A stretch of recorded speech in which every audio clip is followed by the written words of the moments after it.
So today I actually want to talk about how do you actually prepare a survey before you actually go out and do it. So this is for everybody that is thinking of doing a survey or a questionnaire and is looking for ways to actually prepare it. This is the most important part of analyzing any particular survey or questionnaire that you create, is thinking about how you're going to set it up. And if you talk to anybody that, is an academic and all that kind of stuff, they're going to tell you that that is the most important part. And we spend a great deal of time thinking about that. So if you don't know me, I am Professor Dave Massack. I'm an Associate Professor of Innovation Strategy and Entrepreneurship. And I created this whole reciprocity project to give back as much as I possibly can. There's so many people that help me out that I want to pay the favor for, to help you out as much as I possibly can. So I created the sharing economy editing platform. Please go on there and buy some credits. It's going to help out. It's actually it's to help out the sort of research side of things, so we could do A/B testing in the background, which are randomized controlled trials. And I want other researchers to go on there and do things on there. And it's also really cool. It's better than all of the other alternatives. In fact, there's no other alternative out there. And I've used it a lot and it works amazing. Okay, so how do you actually analyze a survey, or how do you actually get to the point of, preparing a survey so you can analyze it?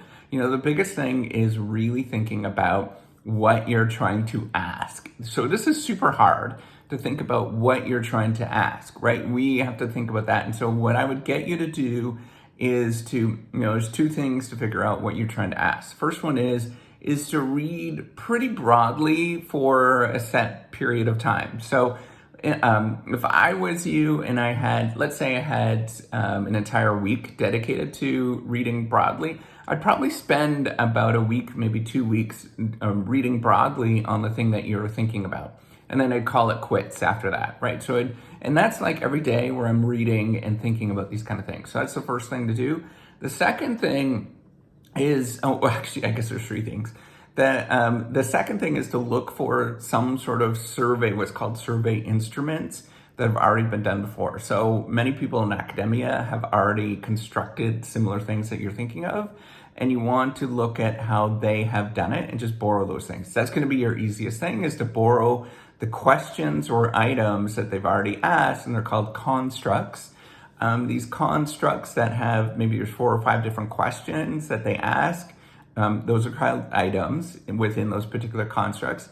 And then from there, what you want to do is pull those things and just reuse them. It's going to be a super, super easy way to do it.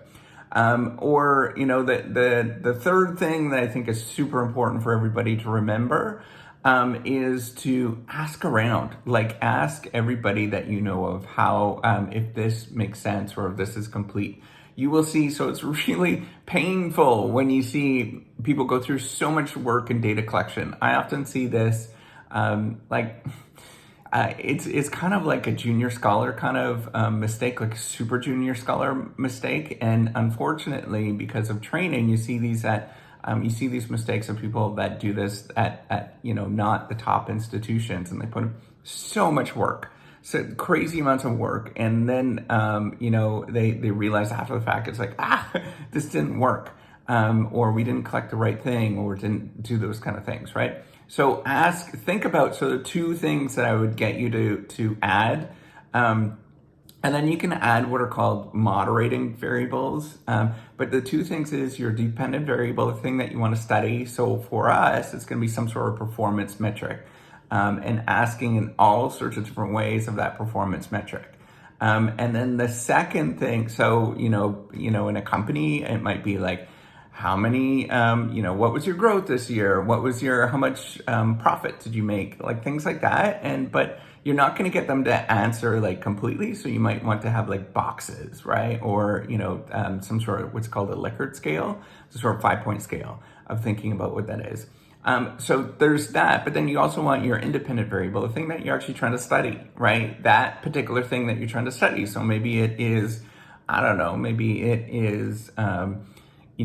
the effects of wearing t-shirts at work on company performance. Well, then you want to look at the number of ways how people actually wear t-shirts and try to get them to answer in those different ways. You might have like 6 different ways of people wearing t-shirts.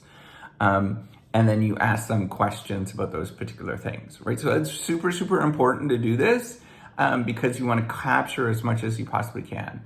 And then you might have moderator variables after, or mediating, which sometimes people use mediating variables. That's common, more common in some fields than others. And what you're just looking for are things that sort of vary that relationship or connect the two relationships together in some sort of other, in other relationship.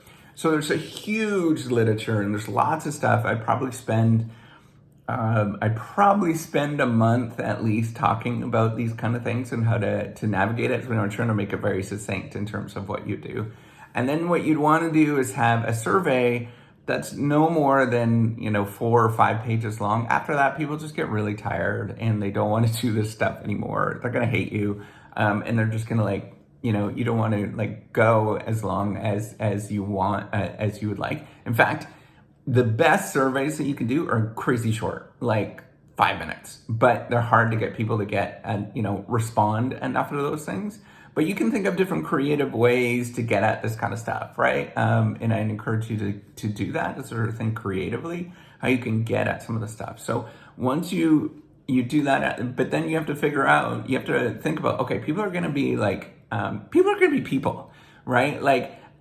Figure out how to make sure that you are not getting to the point where people are just being people, people being lazy, right? Or people just sort of doing shortcuts and things like that, where they'll put yes, and all those kind of things. You want to sort of vary it a little bit, but then also have it extremely organized such that it's super easy. You want to dumb it down for somebody that's in grade 5 that's going to be able to answer this thing. So you really do, right? Even if you're sending it to extremely smart scientists or whatnot, golly, people don't feel these things, so you want to make it as easy as possible.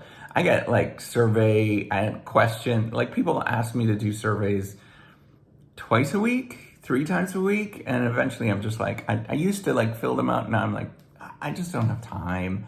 I can't do it. So just think about that, making it super crazy simple. And then the other thing you might want to think about is sometimes you create incentives to encourage people to do that. And you could look at these kind of different incentives, right? Maybe you give them some donuts or something, some free donuts you just send them the free donuts, and you say, here's $5 worth of free donuts at the local donut place. And then you don't ask them to actually complete it contingent on that, because you don't want to manipulate the survey based on those particular responses. That's really cool to do that kind of stuff. I've seen that before. And that's really helpful because I'm oh yeah, free donuts. I like that person, so I might fill this out. It's called reciprocity, right? So there's all sorts of ways to game it. And you should definitely think about those, but that's the simplest thing. Make sure it's really succinct, really straightforward, and capturing as much as you possibly can within a short period of time. And then that's the secret. That's a real secret. And then when you are sending it out and getting people to sort of ask these questions, or you're getting these responses, hey, your first time that you're going to send it out, you're going to get nobody answering them. You're going to get maybe 3% these days of people actually responding. But you got to be kind of salesy and think about ways that you can sell it so people could do it. You know how salespeople, they do it, send out things or ask you 4 or 5 times. It's kind of what you want, right? 3, 4 times you send it out in different fashions, and your response rate is going to get decent.